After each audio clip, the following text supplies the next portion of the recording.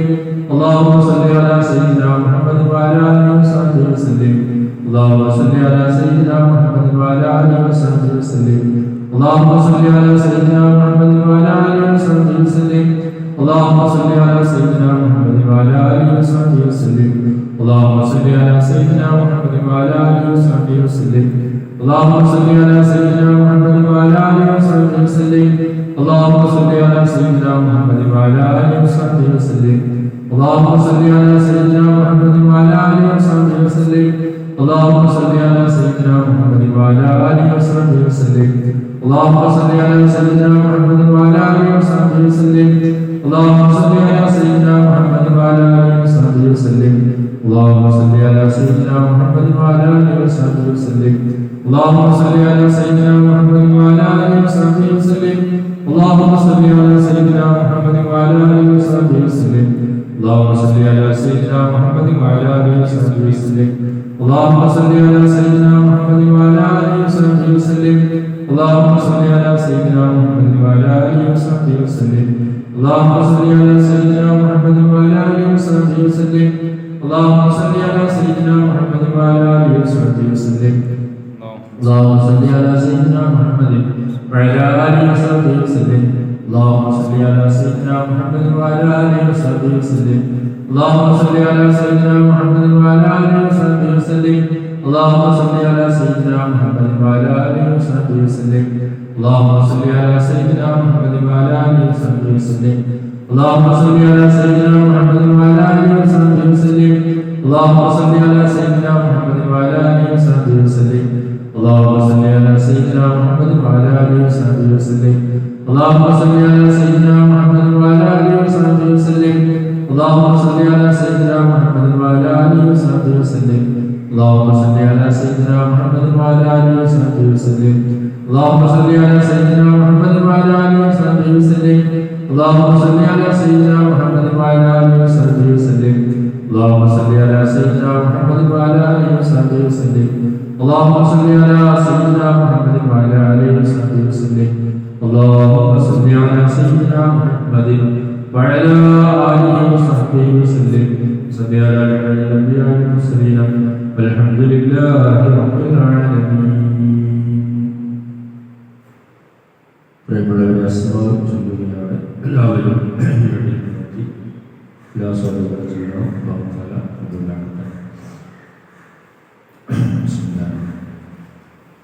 وذكر الشيخ الألباني رحمه الله تبارك وتعالى أنه سمع من مشايخ الحديث رضي الله تعالى عنه أن الدعاء مستجاب من ذكر أسماء أهل بدر رضي الله تعالى عنهم وقال مجرد وقال غيره إن كثيرا من الأولياء رضي الله تعالى عنهم لم تحصل لهم الولاية إلا بقراءة أسمائهم والتوسل بهم فنسأل الله سبحانه وتعالى بنبينا سيدنا محمد صلى الله عليه وسلم وبسيدنا أبي بكر رضي الله تعالى وبسيدنا عمر رضي الله تعالى وبسيدنا عثمان رضي الله تعالى وبسيدنا علي رضي الله تعالى وبسيدنا طلحة رضي الله تعالى سيدنا الزبير رضي الله تعالى وبسيدنا عبد الرحمن رضي الله تعالى وبسيدنا سعد رضي الله تعالى وبسيدنا سعيد رضي الله تعالى سيدنا أبي عبيدة رضي الله تعالى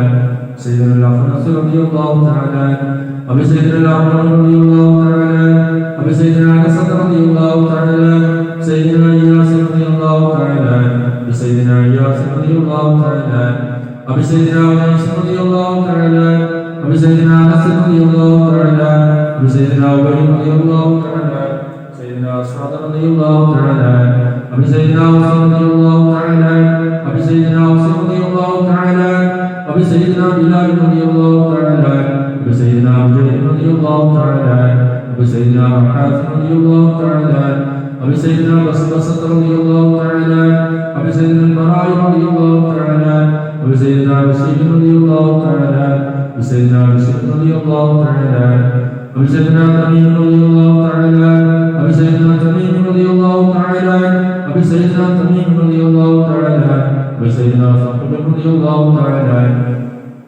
أبي سيدنا ثعلبة رضي الله تعالى سيدنا ثابت رضي الله تعالى سيدنا ثابت رضي الله تعالى أبي سيدنا ثابت رضي الله تعالى أبي سيدنا ثابت رضي الله تعالى أبي سيدنا ثابت رضي الله تعالى أبي سيدنا ثعلبة رضي الله تعالى سيدنا ثعلبة رضي الله تعالى أبي سيدنا جابر رضي الله تعالى أبي سيدنا جابر رضي الله تعالى أبي سيدنا جبير رضي الله تعالى أبي سيدنا جابر رضي الله تعالى أبي سيدنا جبار رضي الله تعالى أبي سيدنا حمزة رضي الله تعالى أبي سيدنا حاتم رضي الله تعالى سيدنا حاتم رضي الله تعالى أبي سيدنا الحسين رضي الله تعالى أبي سيدنا الحارث رضي الله تعالى أبي سيدنا الحارث رضي الله تعالى أبي سيدنا الحارث رضي الله تعالى أبي سيدنا الحارث رضي الله تعالى أبي سيدنا الحارث رضي الله تعالى سيدنا الحارث رضي الله تعالى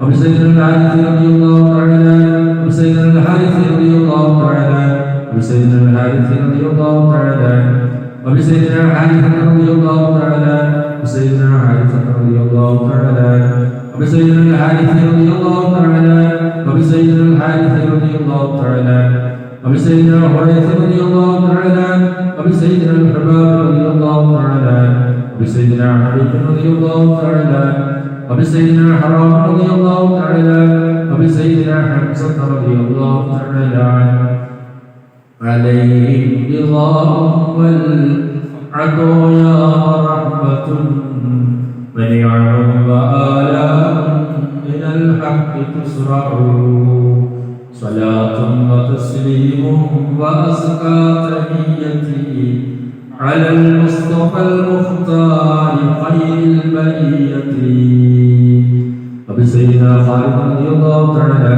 أبي سيدنا خباب رضي الله تعالى أبي سيدنا خباب رضي الله تعالى أبي سيدنا خليل رضي الله تعالى أبي سيدنا خليل رضي الله تعالى أبي سيدنا خولي رضي الله تعالى أبي سيدنا خوات رضي الله تعالى سيدنا فراش رضي الله تعالى أبي سيدنا فراش رضي الله تعالى أبي سيدنا خالد رضي الله تعالى أبي سيدنا خلاد رضي الله تعالى أبي سيدنا خلاد رضي الله تعالى أبي سيدنا خلاد رضي الله تعالى سيدنا خلاد رضي الله تعالى سيدنا خلاد خالد رضي الله تعالى أبي سيدنا خليل رضي الله تعالى أبي سيدنا خليفة رضي الله تعالى أبي سيدنا خبيب رضي الله تعالى أبي سيدنا الشمال رضي الله تعالى أبي سيدنا الأطوال رضي الله تعالى أبي سيدنا ربيعة رضي الله تعالى سيدنا إبراهيم رضي الله تعالى سيدنا رفاعة رضي الله تعالى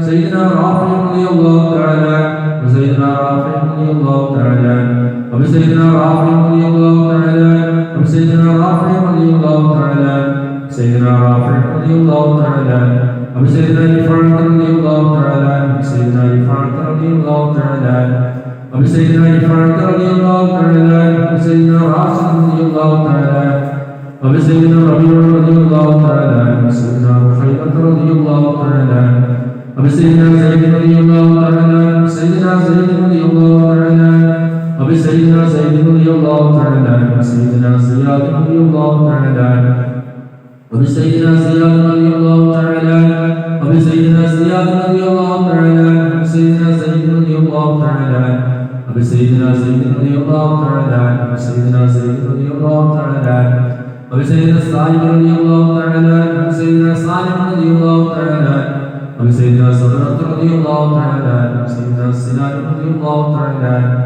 وبسيدنا صهيب رضي الله تعالى عنه وبسيدنا صهيب رضي الله تعالى عنه وبسيدنا سعد رضي الله تعالى عنه وبسيدنا سعد رضي الله تعالى عنه وبسيدنا سعد رضي الله تعالى عنه وبسيدنا سعد رضي الله تعالى عنه وبسيدنا سعد رضي الله تعالى عنه وبسيدنا سعد رضي الله تعالى عنه سيدنا سلمة رضي الله تعالى عنه سيدنا سلمة رضي الله تعالى عنه وبسيدنا سلمة رضي الله تعالى عنه وبسيدنا سالم رضي الله تعالى عنه وبسيدنا سهل رضي الله تعالى عنه وبسيدنا سهل رضي الله تعالى عنه وبسيدنا سهل رضي الله تعالى عنه وبسيدنا سهل رضي الله تعالى عنه وبسيدنا سهيل رضي الله تعالى عنه وبسيدنا سعد رضي الله تعالى عنه وبسيدنا سعد رضي الله تعالى عنه وبسيدنا سعد رضي الله تعالى عنه وبسيدنا سعد رضي الله تعالى عنه وبسيدنا سعد رضي الله تعالى عنه وبسيدنا سراج رضي الله تعالى عنه وبسيدنا سفيان رضي الله تعالى عنه وبسيدنا سراقة رضي الله تعالى عنه وبسيدنا سراقة رضي الله تعالى عنه وبسيدنا سليم رضي الله تعالى عنه وبسيدنا سليم رضي الله تعالى عنه وبسيدنا سليم رضي الله تعالى عنه وبسيدنا سليم رضي الله تعالى عنه وبسيدنا سليم رضي الله تعالى عنه وبسيدنا سنان رضي الله تعالى عنه وبسيدنا سواد رضي الله تعالى عنه وبسيدنا سواد رضي الله تعالى عنه وبسيدنا شجاع رضي الله تعالى عنه وبسيدنا شماس رضي الله تعالى عنه وبسيدنا شريك رضي الله تعالى عنه وبسيدنا صفوان رضي الله تعالى عنه وبسيدنا صهيب رضي الله تعالى عنه وبسيدنا صديق رضي الله تعالى عنه وبسيدنا صيفي رضي الله تعالى عنه وبسيدنا الضحاك رضي الله تعالى عنه وبسيدنا الضحاك رضي الله تعالى عنه وبسيدنا ضمرة رضي الله تعالى عنه وبسيدنا طليب رضي الله تعالى عنه وبسيدنا الطفيل رضي الله تعالى عنه وبسيدنا الطفيل رضي الله تعالى عنه وبسيدنا الطفيل رضي الله تعالى عنه عليهم ثناء والهناء وعزة ونور وأضواء تضيء وتلمع صلاة وتسليم وأزكى تحيتي على المصطفى المختار خير البرية وبسيدنا عبد رضي الله تعالى عنه وبسيدنا عبيد رضي الله تعالى عنه وبسيدنا عبيد رضي الله تعالى عنه وبسيدنا عبيد رضي الله تعالى عنه وبسيدنا عبد الله رضي الله تعالى عنه وبسيدنا عبد الله رضي الله تعالى عنه وبسيدنا عبد الله رضي الله تعالى عنه وبسيدنا عبد الله رضي الله تعالى عنه وبسيدنا عبد الله رضي الله تعالى عنه وبسيدنا عبد الله رضي الله تعالى عنه وبسيدنا عثمان رضي الله تعالى عنه وبسيدنا عقبة رضي الله تعالى عنه وبسيدنا عقبة رضي الله تعالى عنه وبسيدنا عكاشة رضي الله تعالى عنه وبسيدنا عمرو رضي الله تعالى عنه وبسيدنا عمرو رضي الله تعالى عنه وبسيدنا عمرو رضي الله تعالى عنه وبسيدنا عمار رضي الله تعالى عنه وبسيدنا عمرو رضي الله تعالى عنه وبسيدنا عمرو رضي الله تعالى عنه وبسيدنا عمرو رضي الله تعالى عنه وبسيدنا عمرو رضي الله تعالى عنه وبسيدنا عمرو رضي الله تعالى عنه وبسيدنا عمرو رضي الله تعالى عنه وبسيدنا عمرو رضي الله تعالى عنه وبسيدنا عمارة رضي الله تعالى عنه وبسيدنا عويم رضي الله تعالى عنه وبسيدنا عياض رضي الله تعالى عنه وبسيدنا عباد رضي الله تعالى عنه وبسيدنا عبيد رضي الله تعالى عنه وبسيدنا عبيد رضي الله تعالى عنه وبسيدنا عبيد رضي الله تعالى عنه وبسيدنا عبد الرحمن رضي الله تعالى عنه وبسيدنا عبد الله رضي الله تعالى عنه وبسيدنا عبد الله رضي الله تعالى عنه وبسيدنا عبد الله رضي الله تعالى عنه وبسيدنا عبد الله رضي الله تعالى عنه وبسيدنا عبد الله رضي الله تعالى عنه وبسيدنا عاصم رضي الله تعالى عنه وبسيدنا عاصم رضي الله تعالى عنه وبسيدنا عاصم رضي الله تعالى عنه وبسيدنا عاصم رضي الله تعالى عنه وبسيدنا عاصم رضي الله تعالى عنه وبسيدنا عمير رضي الله تعالى عنه وبسيدنا عمير رضي الله تعالى عنه وبسيدنا عمير رضي الله تعالى عنه وبسيدنا عبارة رضي الله تعالى عنه وبسيدنا عبيد رضي الله تعالى عنه وبسيدنا عبد ربي رضي الله تعالى عنه وبسيدنا عبد رضي الله تعالى عنه وبسيدنا عبد الله رضي الله تعالى عنه وبسيدنا عبد الله رضي الله تعالى عنه وبسيدنا عبد رضي الله تعالى عنه وبسيدنا عبد رضي الله تعالى عنه وبسيدنا علي رضي الله تعالى عنه سيدنا علي رضي الله تعالى عنه وبسيدنا علي رضي الله تعالى عنه سيدنا علي رضي الله تعالى عنه وبسيدنا علي رضي الله تعالى عنه سيدنا علي رضي الله تعالى عنه وبسيدنا علي رضي الله تعالى عنه سيدنا علي رضي الله تعالى عنه وبسيدنا عصمة رضي الله تعالى عنه سيدنا عصيبة رضي الله تعالى عنه سيدنا عبس رضي الله تعالى عنه سيدنا عباد رضي الله تعالى عنه سيدنا عبادة رضي الله تعالى عنه سيدنا عبد الله رضي الله تعالى عنه وبسيدنا عبد الله رضي الله تعالى عنه سيدنا عبد الله رضي الله تعالى عنه وبسيدنا عبد الله رضي الله تعالى عنه سيدنا عبد الله رضي الله تعالى عنه بسيدنا عبد الله رضي الله تعالى عنه سيدنا عبد الله رضي الله تعالى عنه وبسيدنا عبد الله رضي الله تعالى عنه سيدنا عبد الله رضي الله تعالى عنه وبسيدنا عبد الله رضي الله تعالى عنه سيدنا عبد الله رضي الله تعالى عنه وبسيدنا عبد الله رضي الله تعالى عنه سيدنا عبد الله رضي الله تعالى عنه وبسيدنا الجلال رضي الله تعالى عنه سيدنا اتباع رضي الله تعالى عنه وبسيدنا عتبة رضي الله تعالى عنه سيدنا عتبة رضي الله تعالى عنه سيدنا عتبة رضي الله تعالى عنه سيدنا عقبة رضي الله تعالى عنه وبسيدنا عقبة رضي الله تعالى عنه سيدنا علي رضي الله تعالى عنه وبسيدنا عقبة رضي الله تعالى عنه عليهم سرور والفخار وتحفة وجود وإحسان تزيد وترفع صلاة وتسليم وأزكى تحيتي على المصطفى المختار خير البرية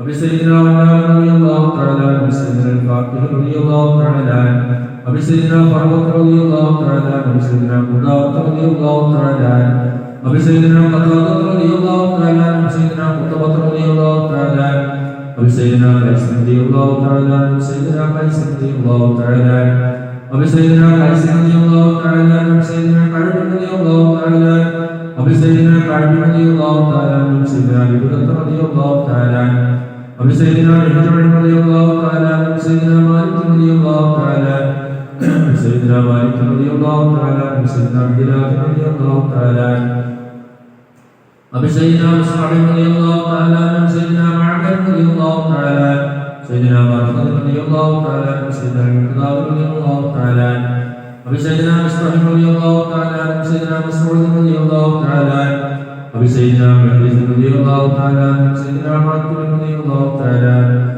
وبسيدنا علي رضي الله تعالى عنه وسيدنا مبشر رضي الله تعالى عنه وبسيدنا محمد رضي الله تعالى عنه وسيدنا المنذر رضي الله تعالى عنه وبسيدنا المنذر رضي الله تعالى عنه وسيدنا مالك رضي الله تعالى عنه وبسيدنا مالك رضي الله تعالى عنه وسيدنا معاذ رضي الله تعالى عنه وبسيدنا معتب رضي الله تعالى عنه وبسيدنا معتب رضي الله تعالى عنه وبسيدنا مسعود رضي الله تعالى عنه وسيدنا معبد رضي الله تعالى عنه وبسيدنا معبد رضي الله تعالى عنه وسيدنا معاذ رضي الله تعالى عنه وبسيدنا معاذ رضي الله تعالى عنه وسيدنا معاذ رضي الله تعالى عنه وبسيدنا معاذ رضي الله تعالى عنه وسيدنا معاذ رضي الله تعالى عنه وبسيدنا مالك رضي الله تعالى عنه وسيدنا مالك رضي الله تعالى عنه وبسيدنا مالك رضي الله تعالى عنه وسيدنا مالك رضي الله تعالى عنه وبسيدنا مسعود رضي الله تعالى عنه وسيدنا مسعود رضي الله تعالى عنه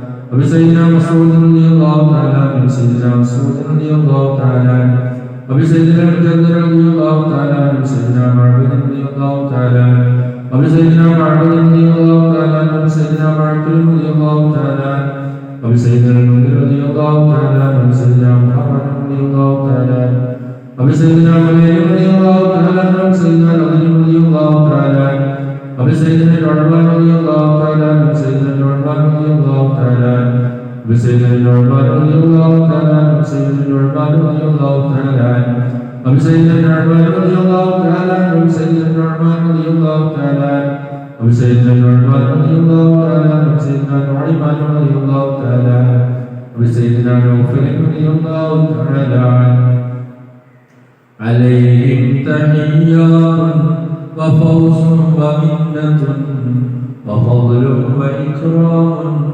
تحفوا وتسطعوا صلاة وتسليم وأزكى تحيتي على المصطفى المختار خير البرية وبسيدنا وحبيب رضي الله تعالى وبسيدنا وحبيب رضي الله تعالى سيدنا وحبيب رضي الله تعالى وبسيدنا ربيعة رضي الله تعالى وبسيدنا محمد رضي الله تعالى سيدنا خالد رضي الله تعالى وبسيدنا عبيد رضي الله تعالى وبسيدنا هلال رضي الله تعالى وبسيدنا يزيد رضي الله تعالى سيدنا يزيد رضي الله تعالى وبسيدنا يزيد رضي الله تعالى وسيدنا يزيد رضي الله تعالى وسيدنا يزيد رضي الله تعالى سيدنا يزيد رضي الله تعالى سيدنا أبي سنان رضي الله تعالى سيدنا أبي عبد رضي الله تعالى سيدنا أبي عبد رضي الله تعالى سيدنا أبي بكر رضي الله تعالى وسيدنا أبي سلمة رضي الله تعالى وسيدنا أبي سلمة رضي الله تعالى سيدنا أبي حذيفة رضي الله تعالى سيدنا أبي عبد رضي الله تعالى وسيدنا أبي الأيسر رضي الله تعالى سيدنا أبي هريرة رضي الله تعالى وسيدنا أبي عبادة رضي الله تعالى وسيدنا أبي أحمد رضي الله تعالى سيدنا أبي حبة رضي الله تعالى سيدنا أبي غيلان رضي الله تعالى وسيدنا أبي سيف رضي الله تعالى وسيدنا أبي دجالة رضي الله تعالى سيدنا أبي طلحة رضي الله تعالى سيدنا أبي معمر رضي الله تعالى سيدنا أبي أيوب رضي الله تعالى وسيدنا أبي حبيب رضي الله تعالى سيدنا أبي قيس رضي الله تعالى سيدنا أبي خلاد رضي الله تعالى وسيدنا أبي خالد رضي الله تعالى وسيدنا أبي سلمة رضي الله تعالى سيدنا أبي حذيفة رضي الله تعالى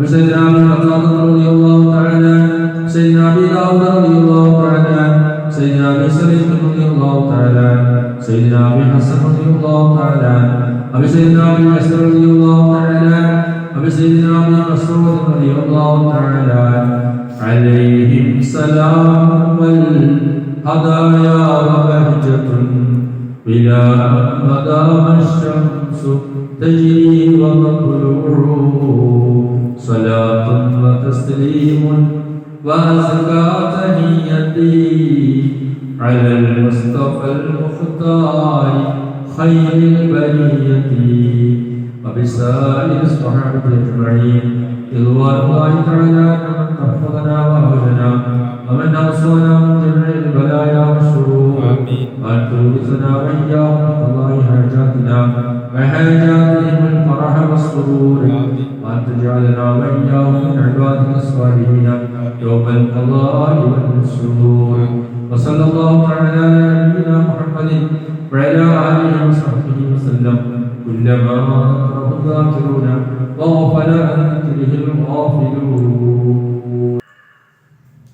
صلى الله على محمد صلى الله عليه وسلم صلى الله على محمد صلى الله عليه وسلم صلى الله على محمد صلى الله عليه وسلم توسلنا ببسم الله وبالهادي رسول الله وكل مجاهد لله وأهل البدير يا الله صلاة الله سلام الله على طه رسول الله صلاة الله سلام الله على ياسين حبيب الله إلهي سلم الأمة من الآفات والنقمة ومن هم ومن غمة بأهل البديع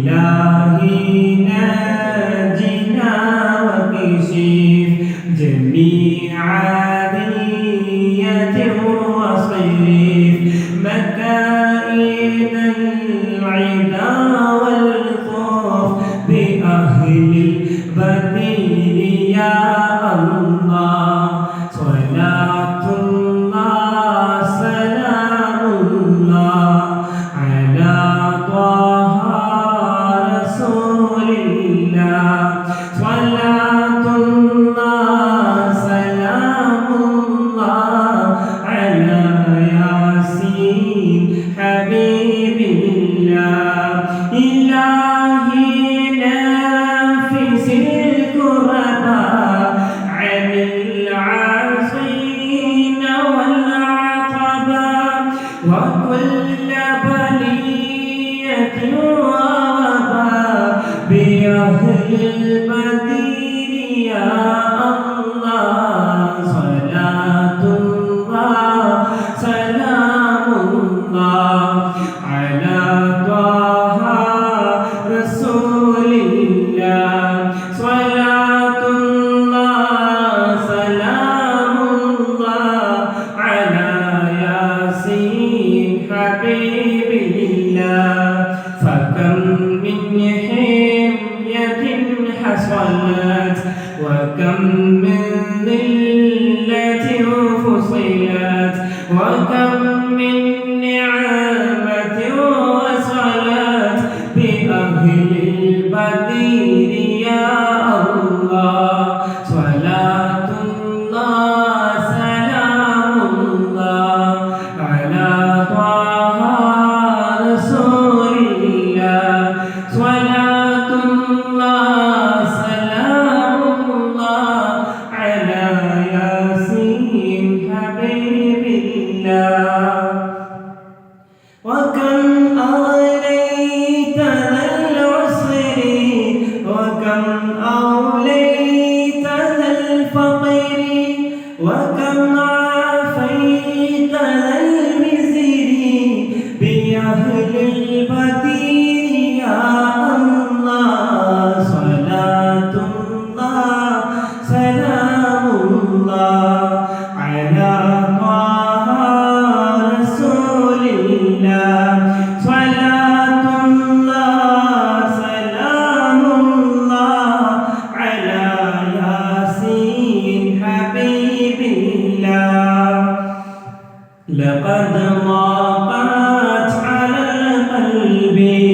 جميع الأرض مع رحبي فأنج من البلاء صعب بأهل البديل يا الله صلاة الله سلام الله على طه رسول الله صلاة الله سلام الله على ياسين حبيب الله أتينا طالبين رفدي وجل الخير وسعدي فوسع من هدى الليل بأهل البديل يا الله صلاة الله سلام الله على طه رسول الله صلاة الله سلام الله على ياسين حبيب الله فلا ترد مع الخيبة بل اجعلنا على طيبة أيا ذا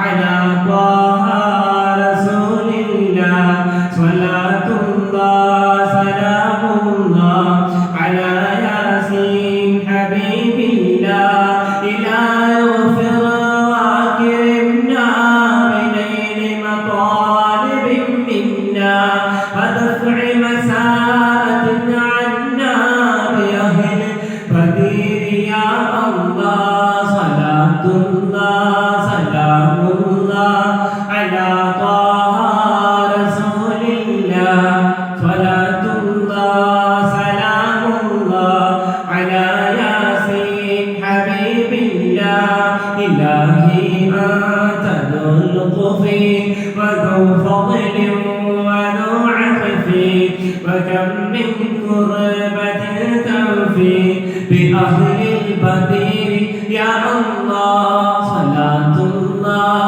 سلام الله على طه رسول الله صلاة الله سلام الله على ياسين حبيب الله وصل على النبي البر بلا حد ولا حصر وآل سادة وري وأهل بدير يا الله صلاة الله سلام الله على طه رسول الله صلاة الله سلام الله على ياسين حبيب الله. പ്രിയമുള്ളവരെ, ദുആ ചെയ്യലാണ്. ധാരാളം ആളുകൾ ദുആ ചെയ്യാൻ ഞാൻ പറഞ്ഞിട്ടുണ്ട്. നേരത്തെ അറിയിച്ചതുപോലെ നമ്മുടെ സദസ്സിലേക്കുള്ള നേർച്ചകളും സംഭാവനകളുമൊക്കെ ചിലരൊക്കെ എത്തിച്ചു തന്നിട്ടുണ്ട്. ബാക്കിയുള്ളത് ഒക്കെ മനസ്സിൽ കരുതി ഇനിയുള്ള ദിവസം നാളെയോ മറ്റന്നാളൊക്കെ എത്തിച്ചു തന്നാൽ മതി.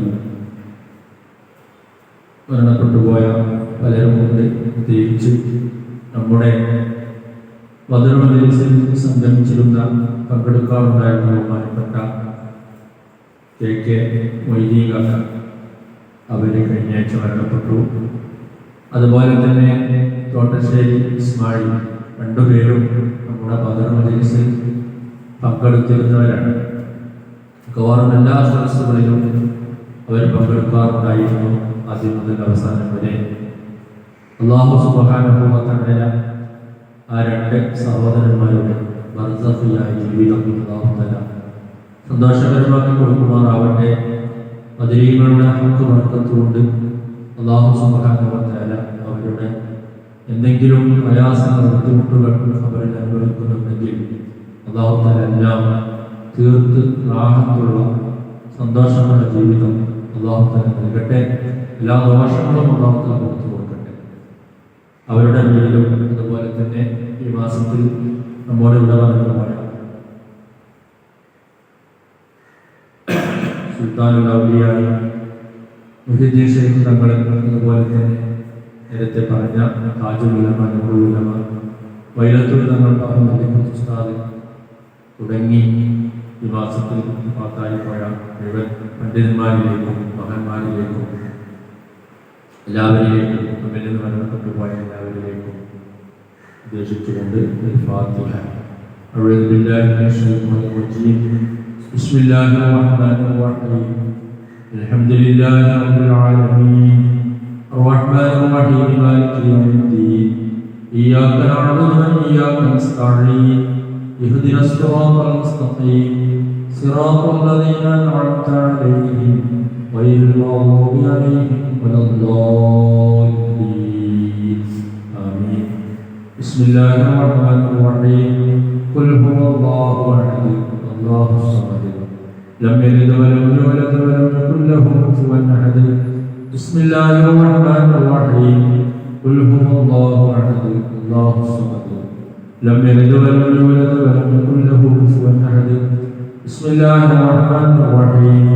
ഖുൽ ഹുവല്ലാഹു അഹദ് അല്ലാഹു സമദ് ലം യലിദ് വലം യൂലദ് വലം യകുൽ ലഹു കുഫുവൻ അഹദ്. ബിസ്മില്ലാഹിർ റഹ്മാനിർ റഹീം. ഖുൽ അഊദു ബിറബ്ബിൽ ഫലഖ് മിൻ ശർരി മാ ഖലഖ് ومن شر غاسق إذا وقب ومن شر النفاثات في العقد ومن شر حاسد إذا حسد بسم الله الرحمن الرحيم قل أعوذ برب الناس ملك الناس إله الناس من شر الوسواس الخناس الذي يوسوس في صدور الناس من الجنة والناس. ഒരു സഹോദരി ദുആ ചെയ്യാൻ 500 രൂപ തന്നിട്ടുണ്ട്. മറ്റൊരു സഹോദരി 101 രൂപ തന്നിട്ടുണ്ട്. അങ്ങനെ മനസ്സിലാക്കുകയും കൂടെയും തന്നവരുടെയും ഒക്കെ എല്ലാ ഹലാലായ ഉദ്ദേശങ്ങളും അല്ലാഹുവിന്റെ ബർക്കത്തുകൊണ്ട് നിറവേറ്റി കൊടുക്കുമാറാകട്ടെ. അൽഹംദുലില്ലാഹി റബ്ബിൽ ആലമീൻ حمدا يوافي نعمه ويكافئ مزيدا اللهم صل على سيدنا محمد وعلى اله وصحبه وسلم اللهم اغفر على ما قرنا واجعل ثواب ذلك في صحائف اولئك السادات المذكورين الذين نتوسل بهم عموما وخصوصا وجميع الصالحين اللهم اغفر لهم وارحمهم وتقبل منهم يا رب العالمين اللهم يسر لنا ما طلبنا وتمم لنا ما نوينا من عبادتنا ومن والدينا وغفرانا واستجب دعاءنا انك سميع الدعاء فعال لما يشاء اللهم لا تدع لنا ذنبا الا غفرته ولا هما الا فرجته ولا كربا الا نفسته ولا مريضا الا شفيته ولا دينا الا قضيته ولا عدوا الا اهلكته ولا ضالا الا هديته ولا عسيرا الا يسرته ولا ولدا الا صلحته ولا عيبا الا سترته ولا حاجه من نوائب الدنيا والاخره هي لك رضا ولنا فيها صلاه الا قضيتها ويسرتها يا ارحم الراحمين اللهم بسطوة جبروتك هيك وبسرعه واثه نصرك وبالغيرة والانتهاك حرماتك وبحمايتك ومن تمام اياتك نسالك يا الله يا سميع يا قريب يا مجيب يا سميع يا منتقم يا شديد البطش يا جبار يا قهار يا من لا يعجزه قهر الجبابرة ولا يعلم عليه على كل متمردة من الملوك والاقاصرة ان تجعل كيدهم كادنا في نحرهم ومكر من مكر بنا عائدا عليهم وحفرة من حفر لنا واقيا فيها ومن نصب لنا شرخة الخداع اجعله يا سيدي مساقا اليها ومصادا فيها واسيرا لديها اللهم بحمدك يا عين صاد اكفنا على الهدى ولكرهم الردى واجعله لكل ابيب ابتداء وسلط عليهم عاجلا نعمه كل يوم والغد اللهم بدل شملهم اللهم فنن جمعهم اللهم قلل عددهم اللهم فل حدهم اللهم اجعل الدائرة عليهم اللهم ارسل العذاب اليهم اللهم اخرجهم من دائرة الحلم اللهم اسلكهم كل ممزق مزقته من اعدائك انتصارا لاوليائك ورسلك واوليائك اللهم انتصر لنا انتصارك لعبادك على اعدائك اللهم لا تمكن الاعداء فينا ولا تسلطهم علينا بذنوبنا اللهم لا تمكن الاعداء فينا ولا تسلطهم علينا بذنوبنا اللهم لا تمكن الاعداء فينا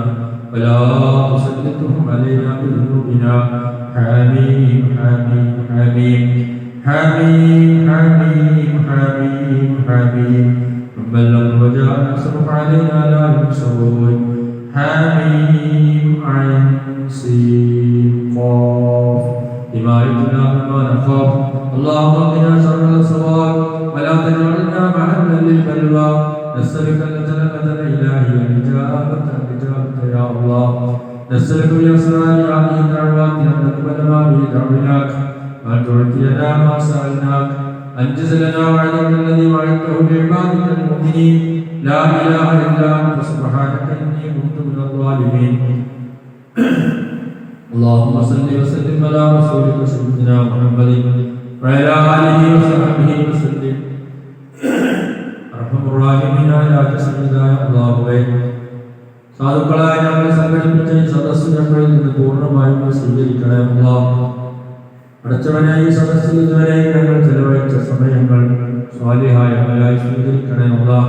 ഇവിടെ ഞങ്ങൾ ഓതിയ ഖുർആനിനെയും അധികാരികളെയും മതങ്ങളെയും സ്വലാത്തുകളെയും ദിക്റുകളെയും നീ സ്വീകരിക്കണേ അല്ലാഹ്.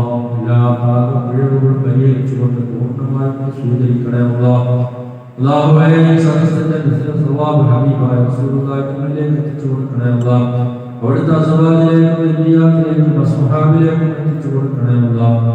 ഖുലഫാഉർ റാഷിദീകളിലേക്ക് എത്തിച്ചു കൊടുക്കണേ അല്ലാഹ്. അശറത്തുൽ മുബശ്ശിരീങ്ങളിലേക്ക് എത്തിച്ചു കൊടുക്കണേ അല്ലാഹ്. അല്ലാഹുവേ, മുഴുവൻ ഔലിയാക്കളിലേക്കും സ്വാലിഹീങ്ങളിലേക്കും ശുഹദാക്കളിലേക്കും എത്തിച്ചു കൊടുക്കണേ അല്ലാഹ്. പ്രത്യേകിച്ച് ബദരീങ്ങളുടെ ഹദ്റത്തിലേക്ക് എത്തിച്ചു കൊടുക്കണേ അല്ലാഹ്. അബ്ദുൽ ഖാദിർ ജീലാനി തങ്ങളുടെ ഹദ്റത്തിലേക്ക് എത്തിച്ചു കൊടുക്കണേ അല്ലാഹ്. അല്ലാഹുവേ, ഈ മാസത്തിൽ ഇവിടെ പറഞ്ഞു പോയ ധാരാളം മഹത്തുക്കളുണ്ട്. ബഹുമാനപ്പെട്ട കണ്ണിയത്ത് ഉസ്താദ്, താജുൽ ഉലമ, ശംസുൽ ഉലമ, നൂറുൽ ഉലമ, വൈലത്തുൽ തങ്ങൾ പാപ്പ, കണ്ണിയത്ത് ഉസ്താദ് തുടങ്ങി മുഴുവൻ ആലിമീങ്ങളിലേക്കും സാദാത്തുക്കളിലേക്കും എത്തിച്ചു കൊടുക്കണേ അല്ലാഹ്. അല്ലാഹുവേ, കൊണ്ടൂർ ഉസ്താദിലേക്ക് എത്തിച്ചു കൊടുക്കണേ അല്ലാഹ്. കോയപ്പാപ്പയിലേക്ക് എത്തിച്ചു കൊടുക്കണേ അല്ലാഹ്. ഊരകം പാപ്പയിലേക്ക് എത്തിച്ചു കൊടുക്കണേ അല്ലാഹ്.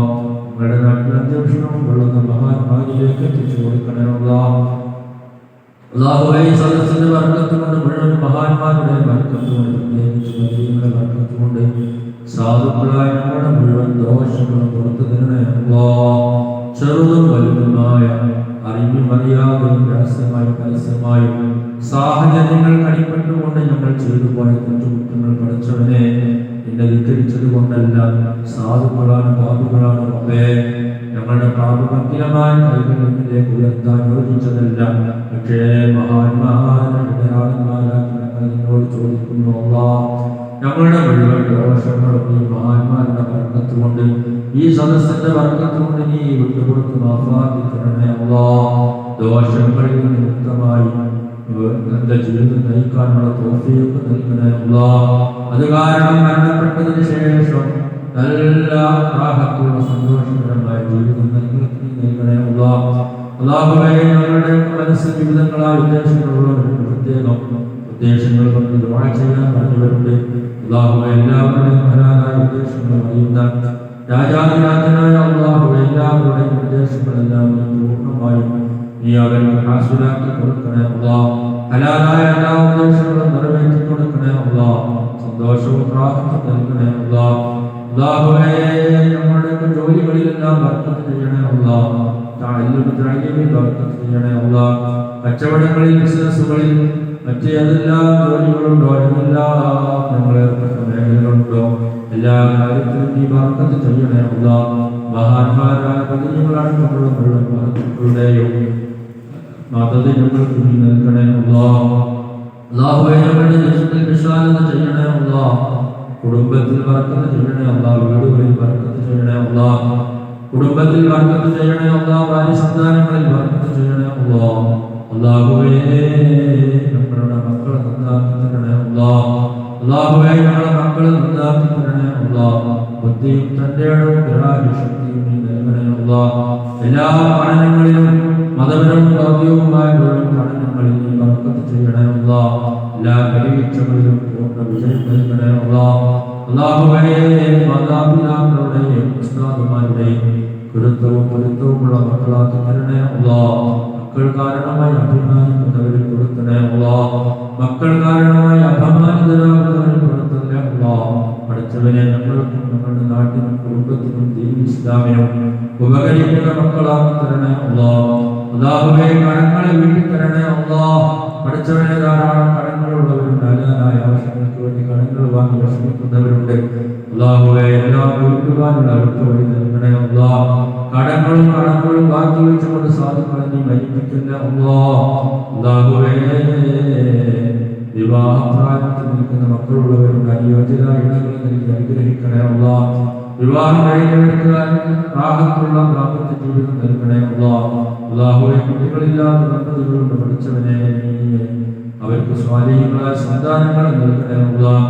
ആൺകുട്ടികൾ ആവശ്യമുള്ളവർക്ക് ആൺകുട്ടികളെ നൽകണേ അല്ലാഹ്. പെൺകുട്ടികൾ ആവശ്യമുള്ളവർക്ക് പെൺകുട്ടികളെ നൽകണേ അല്ലാഹ്. അല്ലാഹുവേ, രോഗങ്ങളെ മുഴുവൻ ശിഫയാക്കി തരണേ അല്ലാഹ്. അല്ലാഹുവേ, മാരകങ്ങളായ പകർച്ചവ്യാധികൾ ലോകത്ത് വളർന്നുകൊണ്ടിരിക്കുന്നു റബ്ബേ. സാധുക്കളായ ഞങ്ങളെ ഇത്തരം സുഹൃത്തുക്കൾ ഞങ്ങൾ ചെയ്തത് കാരണമായിട്ട് മഹാന്മാരുടെ പദവിയുടെ ഹക്കുപുറത്തുകൊണ്ട് പഠിച്ചവരെ എല്ലാ കൗരവമുള്ള രോഗങ്ങളിൽ നിന്നും ഞങ്ങളെയും ബന്ധപ്പെട്ടവരെയും നീ കാത്തു രക്ഷിക്കണേ അല്ലാഹ്. ക്യാൻസർ നൽകല്ലേ അല്ലാഹ്, അറ്റാക്ക് നൽകല്ലേ അല്ലാഹ്, ട്യൂമർ പഠിച്ചവനെ ഉദരവേദന, മുട്ടുവേദന, കാലുവേദന തുടങ്ങി എന്തെല്ലാം അസുഖങ്ങളുണ്ടോ എല്ലാത്തിൽ നിന്നും ഞങ്ങൾക്ക് നീ പൂർണ്ണ ശിഫ നൽകണേ അല്ലാഹ്. അപകട മരണങ്ങളിൽ നിന്ന് കാത്തു രക്ഷിക്കണേ അല്ലാഹ്. അല്ലാഹുവേ, ഞങ്ങൾക്ക് വാഹനത്തിൽ യാത്ര ചെയ്യുന്നവരാണ്, ഞങ്ങളുടെ വാഹനത്തിൽ ബർക്കത്ത് ചെയ്യണേ അല്ലാഹ്. മഹാന്മാരായ പദവികളുടെ പദവി ഞങ്ങൾക്ക് നീ നൽകണേ അല്ലാഹ്. അല്ലാഹുവേ, പെട്ടെന്നുള്ള മരണത്തിൽ നിന്ന് കാത്തു രക്ഷിക്കണേ അല്ലാഹ്. രോഗമായി കിടന്ന് വളരെയധികം വിഷമിച്ച് നോക്കുന്നവർ പോലും വിഷമിക്കുന്ന ഒരവസ്ഥയിലുള്ള രോഗം നൽകണേ അല്ലാഹ്. അല്ലാഹുവേ, നല്ല അവസരത്തിൽ നല്ല വാക്കുകൾ പറഞ്ഞ് ലാ ഇലാഹ ഇല്ലല്ലാഹ് എന്ന വാക്ക് ഉച്ചരിച്ചുകൊണ്ട് സ്വർഗ്ഗത്തിന്റെ ഫോട്ടോ കണ്ടുകൊണ്ട് സന്തോഷത്തോടുകൂടെ ഞങ്ങളെ നീ ഏൽപ്പിക്കണേ അല്ലാഹ്. അല്ലാഹുവേ, ഞങ്ങൾക്ക് നീ ദുനിയാവിൽ മറക്കാത്ത ആയുസ്സ് ഞങ്ങൾക്ക് ആഫിയത്തുള്ളതാക്കി തരണേ അല്ലാഹ്. ആരോഗ്യമുള്ളതാക്കി തരണേ അല്ലാഹ്. അല്ലാഹുവേ, ഞങ്ങളെ പ്രിയപ്പെട്ട മാതാപിതാക്കൾ ജീവിച്ചിരിക്കുന്നവർക്ക് ആഫിയത്തുള്ള ദീർഘായുസ്സ് നൽകണേ അല്ലാഹ്. മരണപ്പെട്ടു പോയ മാതാപിതാക്കളുടെ ഖബർ ജീവിതം സന്തോഷകരമാക്കി കൊടുക്കണേ അല്ലാഹ്. അല്ലാഹുവേ, സദസ്സിന്റെ മിസ്ല സ്വഭാവം ഞങ്ങളിൽ മരണപ്പെട്ടു പോയ ഉപ്പമാര്, ഉമ്മമാര്, വല്യമ്മമാര്, വല്യപ്പമാര്, എളാപ്പമാര്, മുത്താപ്പമാര്, സഹോദര സഹോദരിമാര്, ഭാര്യമാര്, ഭർത്താക്കന്മാര്, അങ്ങനെ ഞങ്ങളെ കൂട്ടുകുടുംബത്തിൽ നിന്ന് മരണപ്പെട്ടു പോയവര്, ഉസ്താദുമാരിൽ നിന്ന് മരണപ്പെട്ടു പോയവര്, അടുത്ത കാലത്ത് ഞങ്ങളിൽ നിന്ന് മരണപ്പെട്ടു പോയ ഈ ബദറും മജ്‌ലിസിൽ സ്ഥിരമായി പങ്കെടുക്കുന്ന രണ്ട് സഹോദരന്മാരും ഇസ്മായിലും എല്ലാവരുടെയും ഖബറിലേക്ക് സവാബ് എത്തിച്ചു കൊടുക്കണേ അല്ലാഹ്. അല്ലാഹുവേ, വല്ല വിഷമങ്ങളും അനുഭവിക്കുന്നുണ്ടെങ്കിൽ അവർക്ക് ബദരീങ്ങളുടെ ബർക്കത്ത് കൊണ്ട് നീ മോചനം നൽകണേ അല്ലാഹ്. അല്ലാഹുവേ, സ്വർഗീയ ലോകത്ത് മഹാന്മാരോടൊപ്പം അവരെയും ഞങ്ങളെയും ഒരുമിച്ച് കൂട്ടി തരണേ അല്ലാഹ്. അല്ലാഹുവേ, ഗർഭിണികളോട് സുഖപ്രസവം നൽകണേ അല്ലാഹ്. റാഹത്തുള്ള പ്രസവം നൽകണേ അല്ലാഹ്. വീട് പണി നടത്തുന്നവരുടെ നീ പെട്ടെന്ന് പൂർത്തിയാക്കി കൊടുക്കണേ അല്ലാഹ്. വീട് പണി ഉദ്ദേശിച്ചവർക്ക് ഹലാലായ മാർഗ്ഗങ്ങൾ തുറന്നു കൊടുക്കണേ അല്ലാഹ്. അല്ലാഹുവേ, ഞങ്ങളുടെ സ്വന്തം ആവശ്യത്തിന് വേണ്ടി മറ്റുള്ളവരുടെ മുമ്പിൽ ചെന്ന് കൈനീട്ടി യാചിക്കേണ്ട ഒരവസ്ഥ നൽകണേ അല്ലാഹ്. അല്ലാഹുവേ, ലോകത്ത് കടന്നു പിടിച്ച ഈ മാരക രോഗത്തിൽ നിന്ന് പെട്ടെന്ന് ഞങ്ങളുടെ നാടിനും ഞങ്ങളോട് ബന്ധപ്പെട്ട എല്ലാവരും അതുപോലെ തന്നെ ലോകത്തിനും നീ മോചനം നൽകണേ അല്ലാഹ്. പൂർവോപരി ഞങ്ങളുടെ മുഴുവൻ ദീനീ സംരംഭങ്ങളും മദ്രസകളും പള്ളികളും കോളേജുകളും മറ്റ് സ്ഥാപനങ്ങളും മറ്റ് സംരംഭങ്ങളൊക്കെ പൂർവോപരി റാഹത്തോടുകൂടെ പഴയതുപോലെ നടത്താനുള്ള അവസരപ്പെട്ടു നീ ഞങ്ങൾക്ക് നീ നൽകണേ അല്ലാഹ്. അല്ലാഹുവേ, സ്ഥാപനത്തിന് നീ പുരോഗതിയിൽ നിന്ന് പുരോഗതിയിലേക്ക് എത്തിക്കണേ അല്ലാഹ്. ഇതിനുവേണ്ടി കഷ്ടപ്പെടുന്ന സഹോദര സഹോദരിമാരും ഗൾഫിലുള്ളവരും നാട്ടിലുള്ളവരും എല്ലാവർക്കും നീ എല്ലാവിധ ബർക്കത്തും റഹ്മത്തും ഏറ്റി നൽകണേ അല്ലാഹ്. അല്ലാഹുവേ, സാധുക്കളായ ഞങ്ങൾക്ക് വിശുദ്ധ കഅബയിൽ ചെന്നുകൊണ്ട് ഹജ്ജും ഉംറയും നിർവഹിക്കാൻ ഹബീബായ റസൂലുള്ളാഹി തങ്ങളുടെ ഹദ്റത്തിൽ ചെന്നുകൊണ്ട് ഇവിടത്തോട് അസ്സലാമു അലൈക യാ റസൂലല്ലാഹ്, അസ്സലാമു അലൈക യാ ഹബീബല്ലാഹ് സലാം പറയാൻ, അതുപോലെ തന്നെ അവിടുത്തെ പ്രധാനപ്പെട്ട മസാറാത്തുകളൊക്കെ സന്ദർശിക്കാൻ സാധുക്കളായ ഞങ്ങൾക്ക് നീ തൗഫീഖ് നൽകണേ അല്ലാഹ്. അതിനുള്ള എല്ലാ വഴികളും ഞങ്ങൾക്ക് നീ തുറന്നു തരണേ അല്ലാഹ്. അല്ലാഹുവേ, ഞങ്ങളുടെ ഹൃദയം ശുദ്ധിയാക്കി തരണേ അല്ലാഹ്. പഠിച്ചവനെ, നോക്കുന്ന സ്ഥലമാണ് ഞങ്ങളുടെ ഹൃദയം. അല്ലാഹുവേ, വലിയ വിഷമായി കിടക്കുകയാണ് പഠിച്ചവനെ. ഇത്തരം സുഹൃത്തുക്കൾ കാരണമായി മഹാന്മാരായ ബദരീങ്ങളുടെ ബർക്കത്ത് കൊണ്ട് പഠിച്ചവനെ ഞങ്ങളുടെ ഹൃദയം ശുദ്ധിയാക്കി തരണേ അല്ലാഹ്. ഈമാൻ സലാമത്താക്കി തരണേ അല്ലാഹ്. ربنا آتنا في الدنيا حسنة وفي الآخرة حسنة وقنا عذاب النار. ربنا تقبل منا إنك أنت السميع العليم وتب علينا إنك أنت التواب الرحيم. اللهم أنت ولينا في الدنيا والآخرة، توفنا وتوفى أهلنا مسلمين وألحقنا وإياهم بالصالحين. ارحمنا وإياهم برحمتك يا أرحم الراحمين. وصلى الله على خير خلقه سيدنا محمد وآله وصحبه أجمعين.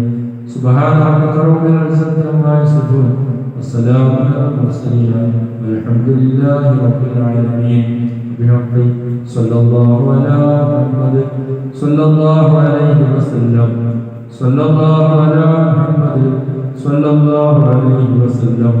اللهم صل على محمد يا رب صل عليه وسلم صل على جميع الأنبياء والمرسلين والحمد لله رب العالمين. ബദർ ജനുവരി 10-ാം തീയതി, അടുത്ത ബദർ മജ്‌ലിസ് ജനുവരി 10-ാം തീയതിയാണെന്ന് അറിയിക്കുന്നു. എല്ലാവരും ദുആ ചെയ്യുക. അസ്സലാമു അലൈക്കും.